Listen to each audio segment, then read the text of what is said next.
Bonjour tout le monde et bienvenue sur Kik Radio. Nous sommes Laureline et Savannah. Et Kik Radio, c'est l'émission qui parle K-pop. Et au sommaire, nouveautés, coup de cœur, débat et anecdotes. Donc en nouveauté, on en a 3 aujourd'hui. Et on commence par Kiss of Life Sugarcoat avec le solo de Nati. Qu'en as-tu pensé ? J'ai adoré. Moi aussi. En vrai, la chanson, elle a super bien marché sur TikTok, sur Insta. Enfin, la plupart des gens ont dit qu'ils ont adoré la chanson parce que c'était très R&B. Mais oui, mais c'est ça que j'ai adoré, la vibe de sa voix qui se marie trop bien. Et en plus, elle a un super bon accent anglais, donc ça te met encore plus dans le mood. Le clip qui se passe, je crois, à New York ou un truc comme ça. Je sais pas. Mais... ça te met trop dans une ambiance incroyable. C'était un film en fait. Ouais, c'est ça. Je trouve. C'était super bien filmé. Ah ouais, non mais elle a une voix mais magnifique. Et je suis contente pour elle parce que on la connaît depuis 16, donc quand elle a fait le Survival pour faire Twice, et elle a fait 2 Survival où elle a pas gagné alors qu'elle a un talent de dingue en danse. Enfin, il y a plein de gens qui l'appelaient en mini bam bam. Et tu te dis en fait, elle aurait pu très bien débuter avec Twice. Et donc ça fait presque 10 ans qu'elle est là, tu vois. Bah ouais, c'est ça, mais pourquoi elle n'avait pas été choisie pour continuer dans Parce qu'elle était trop jeune à l'époque. Ensuite, après, elle a fait... C'est elle qui avait genre 13 ou 14 ans ? Ouais, c'était une des plus jeunes. C'était une des plus jeunes dans 17. Elle était plus jeune que Somi. Parce qu'attention, j'ai regardé le premier épisode de Sextine. Attention, on s'y met 10 ans plus tard. D'accord ? Top. Mais j'ai regardé. Quand là ? Il y a genre 2 semaines. Mais non ! C'est hyper drôle. C'est ton mec qui t'a fait regarder ? Oui. Trop bien. Je suis rentrée juste, j'ai fait genre... Je suis fière de lui. C'est Sextine. Et vraiment, le lendemain, on en parlait dans l'émission. J'étais là, ouais, je connais, ouais. Et en effet, il y en avait une qui était hyper jeune. Et c'était donc elle. C'est Nati. Je disais, Nati me parle. Le prénom me parle. Et après, elle a fait Idol School, qui a créé From Is 9. Ouais. Et en fait, elle n'a pas gagné non plus, alors qu'elle chantait super bien. Enfin, la plupart des cuts qu'elle a, on la complimente pour son talent. Et je suis trop contente qu'elle débute enfin dans un groupe. Ah non, mais elle est géniale. Et donc, le groupe s'appelle Kiss of Life. Ouais, j'ai trop hâte. Mais moi aussi. Et ça arrive en juillet. Et dans Kiss of Life, il y a une des compositrices de Antifragile, je crois. Ok. Ou de Unforgiven, mais des chansons de Le Seraphim. Le Seraphim, donc ça va avoir du succès. Ouais, c'est ouf. Normalement, quand cet épisode sort, l'album est déjà sorti. Normalement. mais du coup, voilà, nous, au moment où on enregistre, elle débute à peine, on présente les membres avec des solos, et là on a voulu parler de Nati parce que la chanson est juste incroyable. Et en parlant de Twice, il y a une sous-unité qui a fait son début. C'est Misamo. C'est donc les membres japonaises, c'est Mina, Sana et Momo. Bravo. Du coup, Misamo, je connais. Et franchement, je suis trop deck qu'ils aient pas appelé ça Mimosa. Oh, ça aurait été plus mignon, t'as vu. Ouais. J'avoue que Misamo, tu te dis, voilà, on n'avait pas d'idée, on a mis leurs 3 prénoms, on s'est dit, bon, on va prendre ça. Ouais, voilà. Exactement. T'en as pensé quoi ?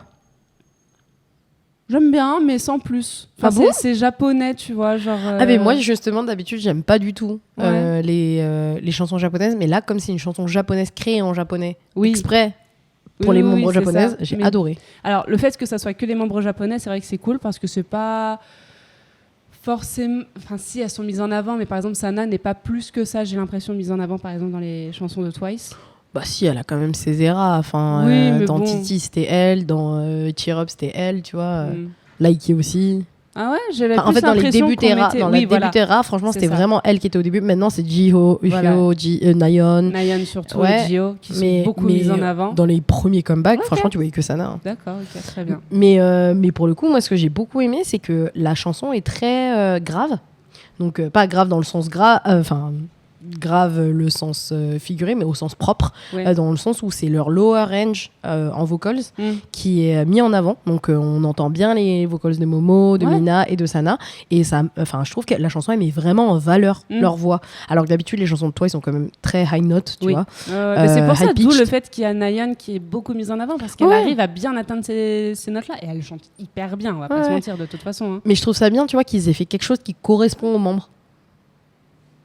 Pardon, je bois mon café. Oui. Je dis oui. mais ouais, non, après, je trouve ça très cool qu'ils mettent les membres japonaises en avant. Et puis, bon, elles sont très chouettes. Et dans leur dernier comeback avec Set Me Free de Twice, Momo est une super rappeuse. Ouais, c'est vrai. Et là, Oula, ça manque. Ça aurait été bien qu'elle. Je sais plus si elle a des parties de rap. Si elle a des petites parties un peu rappées, mais c'est pas vraiment du rap. Ouais, voilà, c'est ça. Mais ça aurait été cool parce qu'on a découvert que c'est une putain de bonne rappeuse. Pour le coup, c'est vraiment chouette. Donc, Misamo, Marshmallow. Et enfin, Kang Daniel, Wasteland. J'ai adoré. Moi aussi. Franchement, le clip, il est trop bien. Enfin, c'est un visual clip, donc vous pouvez regarder. Et ça part d'un tout petit bout du cimetière, je dirais, pour te montrer qu'en fait, c'est l'enfer à la fin. Et j'ai trouvé ça trop top. Et on repart encore sur un truc de comptine un peu. Ouais, mais moi j'aime beaucoup Kang Daniel parce qu'il a réussi à créer. C'est ça m'a pas choqué. Ouais, non, mais parce qu'il a réussi à vraiment créer un univers, tu vois. Quand tu regardes Paranoia, c'est quand même des trucs hyper dark qu'il fait à chaque fois, tu vois. Et moi je trouve ça trop cool parce que les gens l'attendaient pas du tout là. Parce que au début, quand il avait débuté, c'était un truc un peu mignon, cute et tout, en mode Candid Bacon, tu vois. Et finalement, il est dans un univers hyper dark depuis les 3 derniers comebacks et ça lui va super bien. Ah non, mais c'est cool qu'il continue là-dedans. Et tu sens que c'est lui qui a dû choisir ça parce que c'est son entreprise finalement et c'est lui qui a dû choisir cette direction artistique et je la trouve très forte. Non mais il est hyper talentueux. Il vient pas d'un Survival lui aussi? Si, il a gagné Produce 101 saison 2 et c'était le center de 101. Voilà, c'est ça, c'était bien ça. J'avais bien ça en tête. Tu vois, je connais, je me renseigne bien. J'adore. On va passer au coup de cœur. Alors le mien, c'est le nouvel EP de B.I. qui est incroyable. Ouais, j'ai adoré aussi. Incroyable. Moi, je suis trop contente qu'il fasse des sons, ce mec. Mais oui, vraiment, merci beaucoup. B.I., sache qu'on est toujours pas mariés. Donc tu peux choisir, il n'y a pas de souci. Tu peux choisir, il n'y a pas de souci. Même si j'ai eu un peu peur parce que la première chanson, je l'ai adorée et la deuxième, pas du tout. Ouais. Mais pas du tout, c'est pas que je l'ai moins aimée, c'est que je l'ai pas du tout aimée. Ah non, vraiment moi j'ai vraiment aimé tout l'album. Mais j'ai adoré le reste, mais je me suis dit, est-ce que ça va être la même parce qu'il est un peu long, il fait 45 minutes, voilà. Il y a beaucoup de chansons. Je me suis dit, est-ce que ça va être ça tout le temps, du j'aime pas. Et en fait, non, j'ai tout adoré. Il y a peut-être 2 sur les 15 que j'ai pas plus kiffé que ça. Il y a beaucoup de featuring. Il va dans beaucoup d'univers. J'ai adoré celle avec Jessie. Ah, Jessie, elle est géniale. Elle est trop bien, vraiment. Et son rap est trop cool parce que je trouve qu'à chaque fois que Jessie elle rappe, elle fait des highlights par rapport à l'artiste, un peu comme dans Don Diddy Don. Tu vois, elle reparle, enfin elle parle des chansons de Dawn et là c'est pareil, tu vois, enfin pour B.I. dans son rap elle parlait de Beetle tu vois, enfin c'est trop cool. Je trouve que son rap c'est trop bien intégré dans sa chanson. Pareil, Jessie, je ne suis toujours pas mariée. N'hésite pas. Mais non, mais j'ai adoré cet album et voilà, tous les univers, il y a du rap, il y a du chant, il y a un peu de jazz, il y a du R&B, c'est incroyable. Ouais, c'est très bien. Tu vois à quel point c'est un producteur de génie. Oui, oui, et qui s'est éclaté à le faire avec toutes ses chansons et tout. Enfin voilà, je pourrais en parler des heures, mais j'ai adoré cet album et je pense pas pouvoir choisir une chanson parce que plus l'album avançait, plus j'ajoutais de chansons à ma playlist et je me suis dit en fait autant liker tout l'album directement et le mettre dans ma bibliothèque plutôt que de prendre chaque chanson. Je saurais pas dire laquelle j'ai préférée. Je saurais pas. Elles sont toutes incroyables, mais je sais celle que je n'ai pas aimée. Et toi, quel est ton coup de cœur? Mon coup de cœur de la semaine, c'est Call It Love de Geneo, donc Gen espace Neo. C'est un artiste chinois. Et en fait, c'est un producteur de musique assez connu de la SM, qui a fait plusieurs chansons pour Humber, par exemple. Et c'est un bestie avec plein de chanteurs chinois. Et j'adore, c'est très R&B. Je pense que tu aimerais beaucoup. Ouais, j'ai pas écouté. Et franchement, il a une discographie de dingue. Je l'ai découvert grâce à TikTok. Je savais qui c'était, mais j'ai vraiment découvert son univers musical grâce à TikTok et Instagram, où en fait, il fait des reels avec des cuts de ses chansons.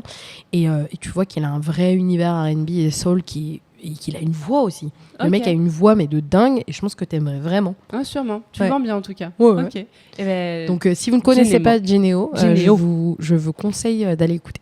Call It Love. Donc, on va se retrouver juste après Kang Daniel, Wasteland et on parlera des Choréabou. Je me languis. À tout de suite.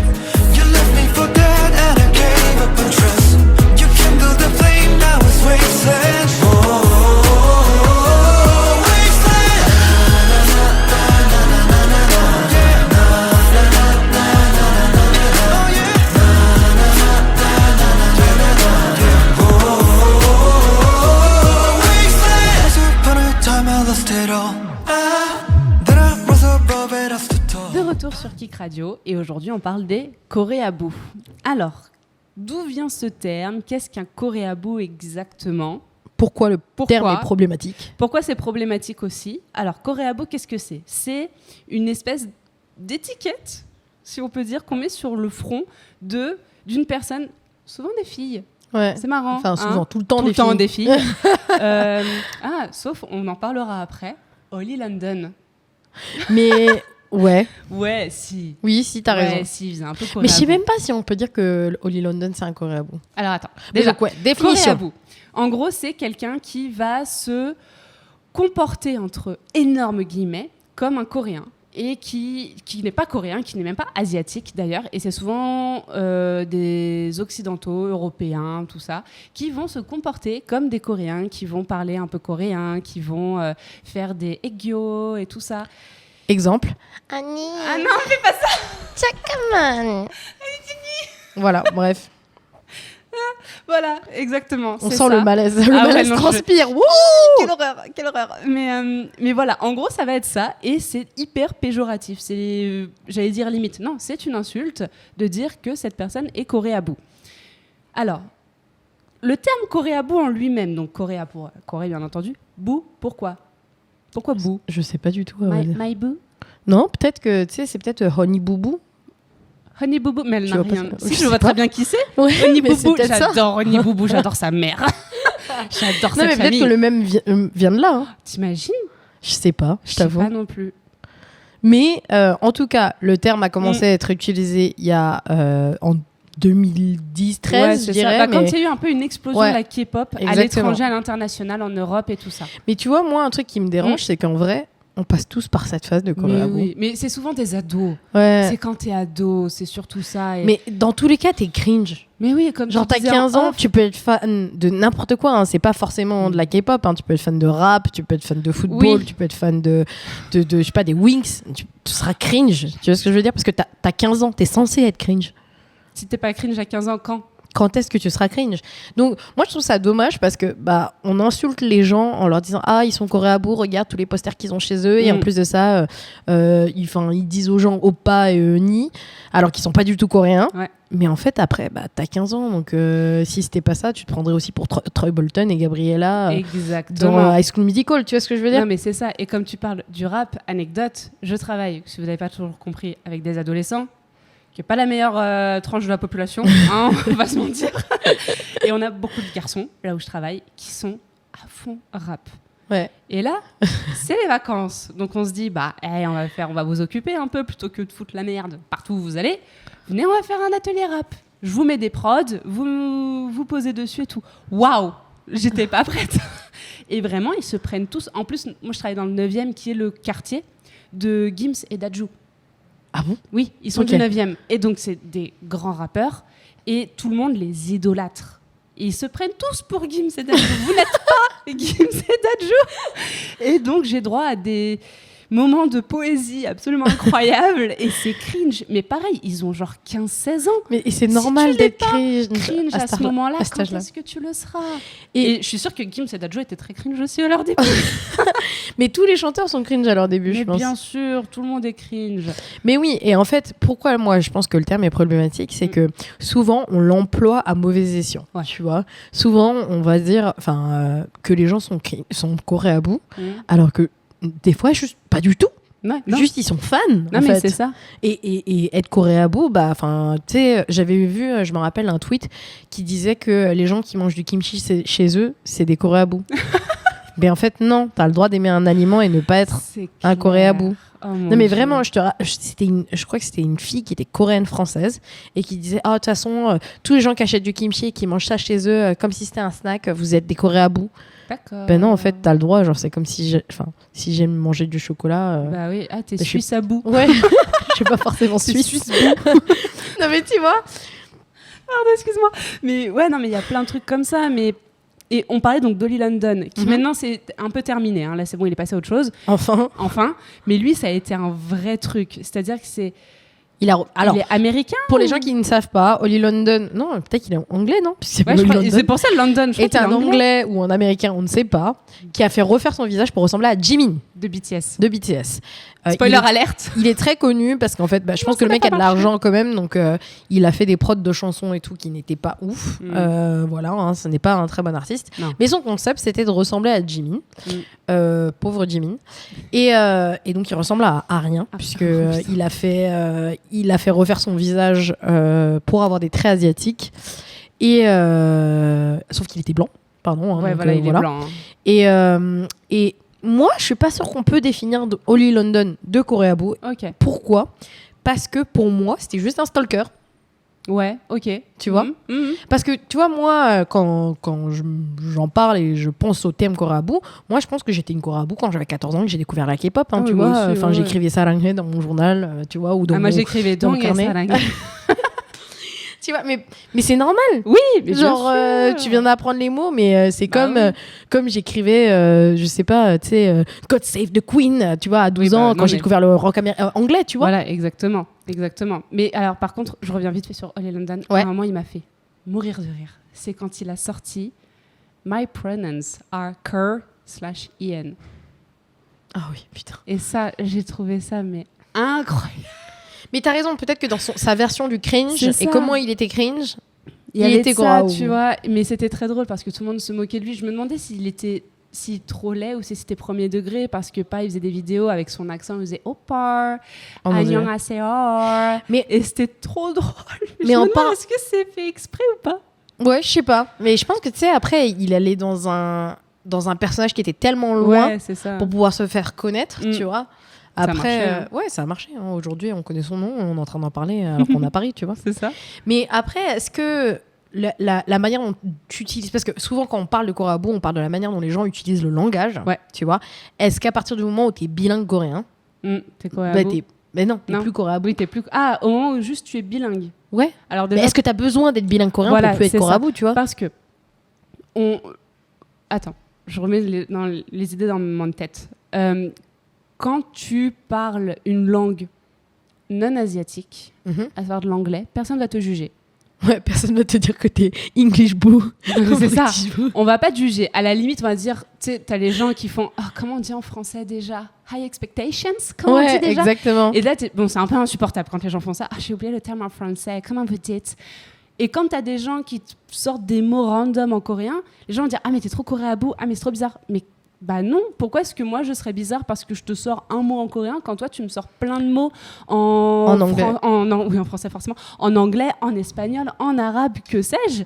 Enfin, il y en a plein qui te sortent même des Hamdoullah, Bismillah. Ah ouais, de fou. Ils sont totalement blancs et l'arabe n'est pas votre langue et c'est pas grave. Et c'est pas grave, tout va bien. Mais pourquoi est-ce que si la gamine à côté elle te sort juste un Sengichukae ou Aiguya, tu vois, ou Saranghae, pourquoi est-ce que c'est dérangeant ?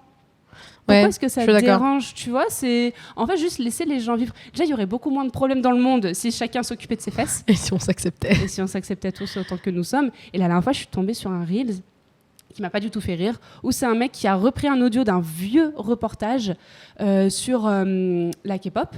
Et on entendait deux gamines qui, je pense, sont vraiment des ados, genre 15-16 ans, et qui chantaient « Joyeux anniversaire » en coréen. Et la journaliste qui dit mais là c'est l'anniversaire de qui ? Et les filles, c'était là, c'est de l'anniversaire de Blackpink. Et lui, il se moquait d'elle en rejouant en scène, mais genre mauvais. Et pareil, elle disait oui, t'entendais l'audio où elle disait on s'habille comme à la K-pop, on se maquille tout pareil qu'eux. Et il se mettait n'importe quoi sur le visage, il s'habillait n'importe comment. Et en fait, ça me saoulait parce que oui, certes, c'est cringe, mais elles ont l'air d'avoir 15 ou 16 ans. C'est un vieux reportage et on en parlait. Les médias en font toujours des tonnes pour ridiculiser les fans dans tous les cas. En plus, là, c'est des jeunes filles, donc c'est pire. Mais je suis totalement d'accord avec toi, parce qu'en fin de compte, si on montrait les fans de rap, pareil en France, qui ont 12, 13, 14, 15 ans, eh ben, ils seraient aussi cringe que les fans de K-pop. Le problème, c'est qu'on montre que les fans de K-pop de cet âge-là, mais on montre des fans de rap qui ont 20, 25 ans, 30 ans. Et qui vont dans les studios, qui enregistrent et tout. Je connais des ingé-sons qui sont dans les studios et des fois je leur demande, t'as pas des gens un peu cringe? Je me dis, ah si, des fois c'est mauvais, hein, c'est vraiment nul, mais t'es là à faire, ouais, trop bien. Mais bien sûr, mais c'est des ados. Mais moi, c'est pour ça que tu vois, quand je te parlais du langage, je me dis qu'on parle souvent des Coréabous en disant oui, c'est des gens qui essayent d'adopter le langage et les mimiques et la nourriture coréenne, tu vois, d'une certaine manière. Mais est-ce que dans ce cas-là, si toi, tu vas en Corée et où tu apprends le coréen et tu parles complètement coréen, tu sais cuisiner coréen, bah dans ce cas-là, est-ce que t'es pas un Coréabou? Bah, c'est pour ça. Tu vois, c'est ça. On peut aller encore plus loin. La distinction, elle est où en fait? Voilà, exactement. Non mais, je sais pas. T'as quelqu'un qui va vivre aux États-Unis et qui va, je sais pas, apprendre la culture là-bas et tout. Est-ce qu'on va dire aussi que c'est un American Boo? American Boo? Je sais pas. Mais c'est vrai, c'est bizarre. Mais oui. C'est bizarre qu'il y ait ça que pour la culture coréenne. Et quelle est la limite entre Coréabou? Oui, pardon, désolé, mais pour les fans du Japon, ouais. Alors que les mecs qui sont fans d'animé et tout font exactement la même chose, emploient exactement les mêmes mots et sont tout le temps en train de faire les signes de Naruto. Ou les Kamehameha aussi de faire le Run Ninja là. Pourquoi on ne dit pas que c'est des Japanese Boo? Japanaboo. Ouais, surtout qu'on appelle ça des pépés manga, tu vois. Ouais. Mais en vrai, on leur donne pas de... Tu vois? À un moment donné, il me semble avoir vu toujours un reportage où tu avais un gars qui était quand même assez loin dans le délire parce qu'à un moment, il répond à son téléphone et ça m'avait un peu fait genre... Et tu l'entends répondre, faire « Moshi Moshi ». Ouais, voilà. Et t'avais le journaliste qui lui dit... Pourquoi on dit ça? Ah, parce que c'est la manière de dire allô au Japon. On dit moshi moshi, on dit pas allô. D'accord. Et du coup, il répondait toujours à son téléphone en disant moshi moshi. Bah, pareil, le reportage, il date d'il y a 15 ans, tu vois. Mais tout le monde passe par cette phase-là. Mais je pense qu'il y en a qui se font quand même un peu stigmatisés dans les fans du Japon. Et je pense que malheureusement, c'est les mecs, tu sais, genre pas beaux. Non, mais parlons. Tu sais, qui rentrent pas dans les standards de... Crache pas sur mon micro, s'il te plaît. Tu sais, qui rentrent pas dans les standards. Je m'attendais à tout sauf ça va. Tu t'attendais à quoi? À cette fin de phrase. Non, mais c'est vrai. C'est vrai ou pas? Oui. Tu vas avoir un mec qui rentre dans les standards de beauté où on va dire que il est un peu geek, c'est trop mignon. Par contre, tu vas avoir un mec qui ne rentre pas dans les standards de beauté, qui lui, on va dire, c'est un gros geek tout nul, tu vois. Ouais. Non, mais je suis totalement d'accord avec toi. Et alors, ma prochaine question, vu qu'on parle du Japon, quelle est la limite entre Coréabou et fétichiste? Je ne sais pas. Moi non plus. Parce que finalement, on va pas se mentir, moi j'en connais plein des copines à moi qui veulent juste rencontrer des Coréens. Mais il n'y a pas de distinction, juste des Coréens. Rencontrer pourquoi? Mais pour discuter, pour une relation? Non, pourquoi? T'as capté. D'accord. Et comme il y a plein de mecs en France qui veulent juste rencontrer des Japonaises. Mais c'est pour ça. Donc, je pense qu'il n'y a pas de limite. Les gens bégayent. Mais oui. Non, mais c'est ça. Et qu'est-ce que c'est que le fétichisme, du coup? Le fétichisme, c'est ne pas prendre les personnes pour ce qu'elles sont, mais plus pour leur ethnie et l'image de ce qu'ils sont. Ouais, voilà, c'est ça. Mais parce que ça, pareil, elles sont toutes traitées de Coréabou, les meufs qui traînent dans le 13e et qui n'attendent que de tomber sur un Asiatique. Parce qu'on les voit, hein, les garçons. Hein. Je sais que vous êtes vietnamiens, chinois, cambodgiens et laotiens. Donc, je n'ai pas de fin à toute cette phrase. Non, tu n'as pas de fin. Mais on s'est compris. Et voilà. Non, mais en effet, on sait qu'il y a des meufs qui traînent pour choper de l'Est-Asiate, du gibier. Et on a des mecs qui attendent aussi d'être chopés aussi d'un côté. Mais grand bien leur face. Après, j'ai envie de dire, qu'est-ce qu'on en a à foutre? Ouais, non, mais bien sûr. Mais après, tu sais, je pense que c'est... Moi, le seul truc qui me dérange par rapport à Coréabou, comme je disais, c'est qu'on emploie ce terme que pour désigner une certaine catégorie de personnes, c'est-à-dire des jeunes filles de 12 ans à 17 ans. Et que après, tu sais, genre, moi, personnellement, ou même toi, je pense... On t'a jamais traité de Coréabou. Moi, on m'a jamais traité de Coréabou en étant adulte. Tu vois ce que je veux dire? Ah non, en étant adulte, non. Mais parce qu'en fin de compte, on ne fit pas dans cette catégorie parce qu'on est trop vieille. Tu vois? Ouais. Non, mais je pense sincèrement, hein, c'est ça. Hein. Et je pense que, tu vois, nous, notre passion pour la Corée du Sud, pour la K-pop et tout, on aurait très bien pu être appelés des Coréabous. Mais après, la différence, c'est juste qu'on est adulte. C'est ça. Et je pense aussi qu'on a plus de... Avec notre âge, pas plus avancé que ça non plus, hein, mais qu'en gros, on a plus de maturité, de crédibilité pour les gens parce qu'on n'est plus des ados. Et Oui, on mais- n'est pas stigmatisés comme des gamines. Oui, voilà. Voilà. Mais c'est ce que je te Non, dis. mais Je oui. pense que si on avait 10 ans, si on était 10 ans plus Ok, jeune, d'accord, ouais. je pense qu'on nous aurait appelé des corabous. Ah ouais. Mais bien sûr. Mhm. C'est pour ça que le terme me dérange parce que c'est qu'une Oui, c'est question. que pour les jeunes. Ouais, c'est qu'une Les une ados. stigmatisation d'une certaine catégorie de population. Mais Les filles ados. voilà, les filles ados, les jeunes filles ados, Mm. comme dans les reportages français ou même les reportages occidentaux en général sur la K-pop, qui montrent que cette fille-là, qui va être habillée et qui va avoir les cheveux bleus ou roses et qui va crier devant la caméra, Mm. qui aura 13 ans et que c'est son premier concert. Voilà, Et c'est ça. normal de crier quand Mais c'est ton oui. premier concert et que t'es trop content d'être là et c'est trop bien d'avoir l'euphorie. Mm. Et moi, je juge pas du tout. J'étais comme ça et je suis toujours comme ça. Mais je pense que tu vois, pourquoi ils nous montrent pas nous Ouais. et pourquoi ils montrent cette fille-là. Non, mais c'est C'est ça. pour ça que moi, je pense que c'est un terme très que ça stigmatisant fait parce réagir. que, en fait, nous aussi, on aurait très bien pu être. Mm. Enfin, on peut très bien être appelé Corabou là tout de suite. Ah oui, c'est Tu clair. vois Ouais, ouais, ouais. Donc voilà. Non, mais oui. Bref, n'insultez pas les gens. Non. Acceptez les gens comme ils sont. Voilà. Et c'est normal d'être cringe quand t'as 15 ans ou 14 Bien ans. sûr, mais bien sûr, oh là là. Mais ouais, et encore une fois, on n'a pas de garçons de 13-14 ans. Il y en a qui sont fans de K-pop, hein, mais on va pas dire que c'est des coréabos. On va pas les montrer à la caméra en mode c'est des bêtes de foire. Bref, c'était le moment coup de gueule. Alors, sur une note un tout petit peu plus sympathique et légère, on va passer aux anecdotes avec tout simplement quelles sont nos chansons K-pop préférées. Est-ce que tu peux commencer? Oui. Allez. Alors, moi, une de mes chansons préférées of all time, All time. c'est Palette de IU. Ouais. Je sais pas si t'as un petit extrait. Ah bah, alors, ça m'ennuie que tu commences par cette parce que je voulais finir l'épisode avec cette chanson. Mais on peut en parler Mais non, tranquille. Alors, je voudrais juste dire parce que que c'est j'adore vraiment... IU et j'adore Palette. Donc Ouais, bien sûr, on va c'est finir vraiment avec cette chanson. une de mes chansons, je pense, les plus streamées de Mm. toute l'histoire de ma fangirl attitude de K-pop. Ah oui. Parce que la chanson est sortie quand même en 2017, Ouais. 2017. Et, 2017. Et franchement, la chanson m'a tellement marquée. Enfin, et même aujourd'hui, hein, quand je l'écoute, ça me... Mm. Tu sais, ça me Ça te fait réconforte, quelque ça me chose. fait vraiment quelque chose. Et à chaque fois que je l'écoute, genre, ça m'apporte un baume au cœur qui est énorme. J'adore cette chanson, j'adore les paroles, parce que tu sens que c'est vraiment comme si elle avait écrit dans son journal intime et qu'elle racontait en fait sa vie, parce que les paroles sont très belles. Si vous les écoutez, elle dit oui. Je me suis rendu compte que plutôt que le rose vif, je préfère le violet. J'adore les chansons de Corinne, je préfère les cheveux courts. Et c'est juste une recollection de sa vie et de ce qu'elle aime à ce moment-là. Et je trouve que la chanson, elle est trop belle. Mm. C'est une belle chanson qui représente, je pense, sa vingtaine. Ouais. Et donc, ouais, c'est une de mes chansons de K-pop préférées. Et je comprends totalement. Et on finira avec, bien entendu, cette chanson-là. Donc, restez jusqu'à la fin pour l'entendre.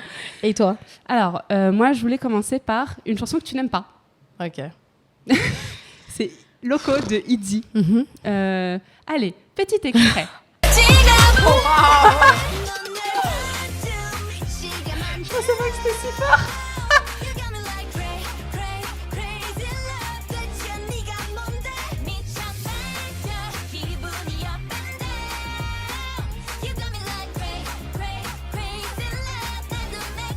Out of control.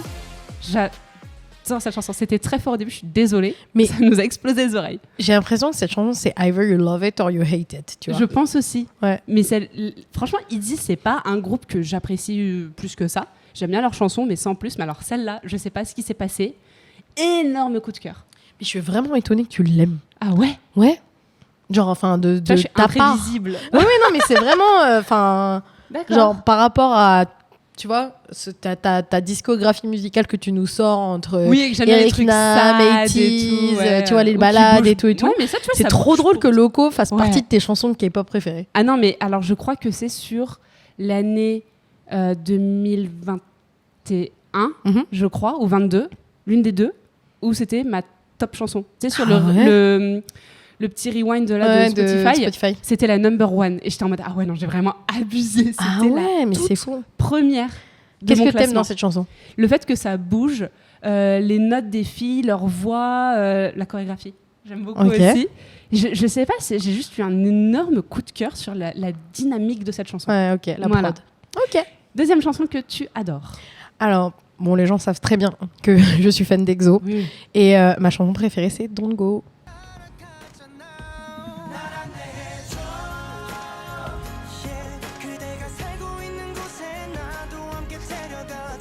c'est une autre ambiance. C'est une autre Mais ambiance. tu remarqueras que toutes mes chansons préférées, c'est genre des ballades. Oui, c'est vrai, c'est vrai, c'est vrai, c'est vrai. Non, sauf celle-là. Ouais, mais presque. Bah, pareil, Voilà. pareil que IU, c'est une chanson qui m'apporte beaucoup de baume au cœur. Et en vrai, je genre, comprends. même maintenant, donc la chanson est sortie il y a 10 ans. Elle est sortie en juin 2013. Mhm. Et même maintenant, tu vois, des fois, quand je l'écoute, j'ai encore les larmes aux yeux. Genre, Oh. je trouve qu'elle apporte. Enfin, elle a tellement de sentiments. Et aussi les paroles. Ouais. Donc, en tant qu'Exo-L, les paroles sont très, très, très importantes pour cette chanson parce qu'elle représente vraiment le lien que EXO a avec les fans. Ouais. Et aussi vraiment la manière dont on est tous connectés en tant qu'EXO-L, tu vois. Et franchement, cette chanson, encore maintenant, elle m'apporte les larmes aux yeux. Et à savoir que c'est la chanson que j'ai le plus écoutée quand je suis partie en Corée du Sud en 2013 Ok. pendant mon premier voyage. Ouais. Et, Là où tu les as vus 13 fois. Voilà, exactement. Et en fait, ça me ramène tout le temps là-bas. Tu vois, et non, et je trouve que c'est une des plus belles chansons d'EXO. Il n'y a pas de chanson pour moi qui a topé celle-là. Et donc voilà. Ok, je comprends. Et EXO sont hyper bons en balade. Ouais. Ils ont des voix Mais incroyables. les voix sur ces chansons Ouais. et les harmonies, la chanson est tellement bien produite. Ah non, mais c'est EXO, vraiment, on vous aime. À toi. Alors, en deuxième, c'est BTS Not Today, qui était ma chanson mais toi, numéro... en fait, t'aimes bien les chansons comme ça, quoi. Ouais, c'était Ok. ma chanson numéro 1 en 2020.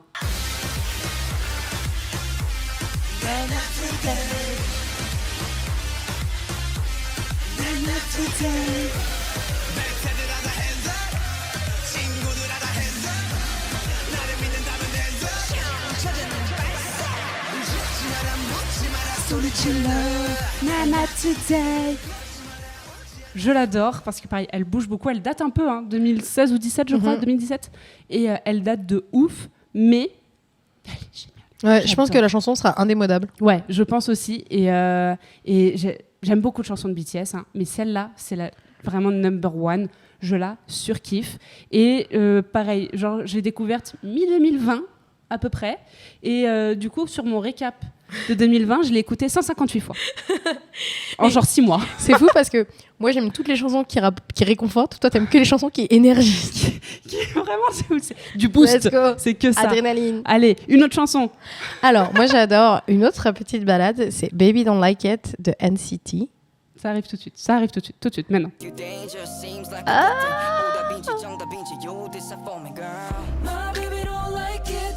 Ah, on est vraiment sur une ambiance balade. Mais moi, c'est Très trop mes chansons R&B et préférées. tout.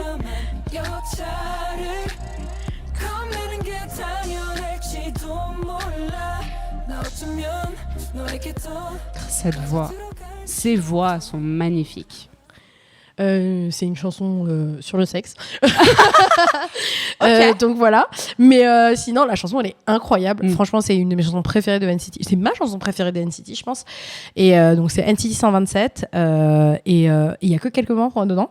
Mais l'alliance entre le rap de Taeyong et de Mark et des vocals de Hye Chan Do-young et Taeil, Ah incroyable. oui, non, mais de toute façon, ils ont des voix qui s'harmonisent, mais incroyablement bien. Mais pour moi, tu vois, les chansons que j'adore et que je préfère, c'est vraiment les chansons que je peux écouter non-stop. Ouais. Je sais pas si toi aussi c'est Vas-y, pareil. moi c'est ça. Ouais, c'est ça, c'est-à-dire que c'est des chansons que je peux écouter n'importe quand, tout le temps, et je ne m'en lasse pas. Et moi, je pense que dans 30 ans, je les écouterai encore. Voilà, c'est ça. Ouais, On ne va donc pas les d'accord. vomir, ces chansons, clairement pas. Et alors, je vais Ta troisième finir chanson. avec cette chanson qui, j'avais déjà parlé de ce groupe-là, c'est Lee Sang. La chanson You're the Answer to a Guy Like Me. Petit extrait.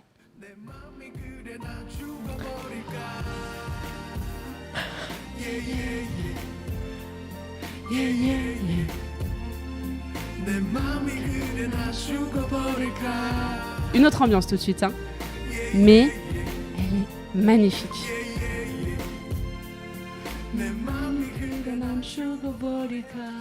Là, je te retrouve plus. Oui, tu vois, tout de suite là. Je C'est reviens. tout de suite toi, là. Oui, non Ouais. mais Lee Sang, déjà cet album qui date de 2011 est incroyable. Asura Balaltra, c'est très dur à dire, mais je l'adore cet album. Et cette chanson, c'est l'une des plus connues de ce groupe-là. Mais elle est Est-ce que quand tu l'écoutes, t'es là, tu mets tes écouteurs, tu marches comme ça? énervée. Je suis vraiment genre, ah, elle est belle. Non mais voilà, c'est une très très très très belle chanson. Je trouve que c'est très toi. Ouais, et j'adore l'alliance avec le rap et la chanson. Et les deux chanteurs ont des voix incroyables. Kelly a un rap incroyable. Ouais, Gali, c'est... La prod Ouf. derrière qui est très un peu orchestre, très lente et tout. Voilà, elle est magnifique. Écoutez-la, elle est géniale. Et enfin... Et moi, j'ai mis une dernière chanson Oui. que, franchement, j'adore. C'est Save Me Save You de Uju Sonyo.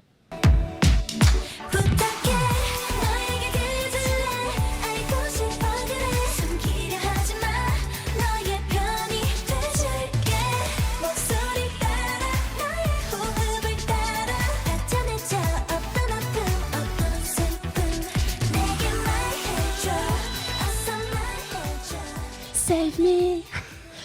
Alors, pourquoi j'ai choisi cette chanson Qui au-delà n'est pas une balade. Hein, qui n'est pas une balade, oui, un peu, un mais peu ça quand même. danse C'est un quand peu. même très Voilà. nostalgique. Enfin, c'est une chanson pop, mais qui est quand même dans un mood Ouais. plutôt mélancolique. Et la raison pour laquelle j'ai choisi cette chanson, parce qu'en fait, c'est une de mes performances préférées de K-pop. Mhm. Franchement, j'ai vu tous les lives, et des fois, quand j'ai rien à faire, je re-regarde les lives. Parce que les meufs, elles livrent. Tu Ouais. vois, genre, elles sont là, elles ont une sont stage présentes. presence de ouf, elles sont intenses, elles chantent trop bien, tout est live.